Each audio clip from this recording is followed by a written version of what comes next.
عاشورہ کی فضیلت۔ محرم الحرام کی 10 تاریخ کو عاشورہ بھی کہتے ہیں۔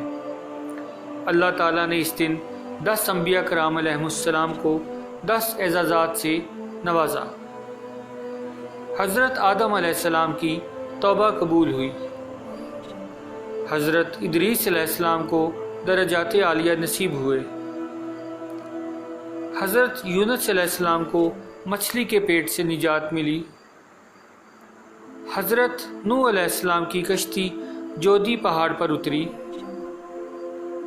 حضرت ابراہیم علیہ السلام کو خلیل اللہ کا منصب عطا ہوا۔ حضرت یوسف علیہ السلام کو جیل سے رہائی نصیب ہوئی۔ حضرت یعقوب علیہ السلام کی بینائی لوٹائی گئی۔ حضرت موسیٰ علیہ السلام کی قوم کو فرعون سے نجات ملی۔ حضرت عیسیٰ علیہ السلام کو زندہ آسمان پر اٹھایا گیا۔ عاشورہ کے دن حضرت امام حسین علیہ السلام کو شہادت نصیب ہوئی، اور اسی تاریخ یعنی عاشورہ کے 10 دن پورے ہونے پر یعنی عاشورہ کے دن قیامت قائم ہوگی۔